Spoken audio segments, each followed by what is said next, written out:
customer datang ke pejabat lah, di mana saya perlu angkat telefon, melayani customer yang datang ke pejabat ataupun sebagainya.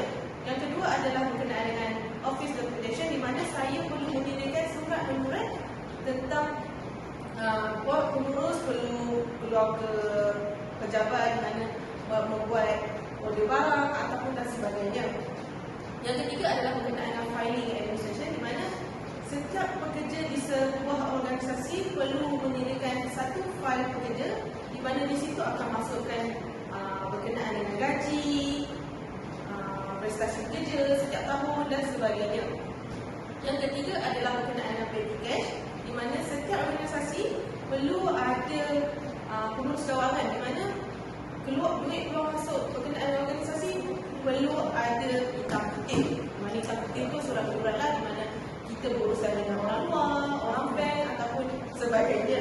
Yang ketiga, yang keempat adalah berkenaan dengan meeting and event coordination, di mana setiap organisasi perlu membuat mesyuarat, di mana setiap kata putus dalam membangunkan satu perkara, kita perlu ada meeting lah. Kita mempunyai sebulat suara di antara staf ataupun pengurus antara sama lain lah, satu sama lain. Okay. Dan event itu pula di mana setiap tahun selalunya akan setiap organisasi perlu buat event lah, seperti hari keluarga, hari pekerja, di mana kita mengeratkan satu sama lain, mengeratkan silaturahim lah antara staf ataupun keluarga yang lain. Maksudnya kita melibatkan semua pihak, bukan satu pihak sahaja.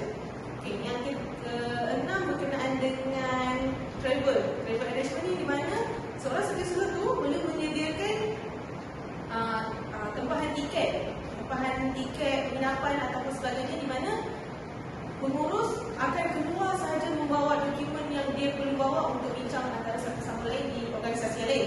Setiausaha ni boleh menyediakan tiket, pergi balik, itinerary, makan minum, tempat tidur dia dan sebagainya. Dan selepas mereka balik di situ, pengurus balik, mereka perlu menyediakan orang form iaitu claim lah, di mana bos pergi bukan bos pergi dek sendiri, duit company, di mana pergi atas urusan kerja, bukan bersendiri ataupun sebagainya. Konklusinya, setiap organisasi perlu ada setiausaha. Kalau tak ada setiausaha, memang agak kelang kabut lah, bukan nak kata organisasi saja. Di mana-mana sektor pun, institut pun kena macam tu juga. Sebab itu sangat penting. Kerana kita boleh nampak salah satunya, walaupun organisasi kecil, perniagaan kecil pun perlu ada setiausaha. Tak setiausaha pun dia jadi macam kerani pun tak pembantu takbir. Setiausaha ni bukan setiausaha saja.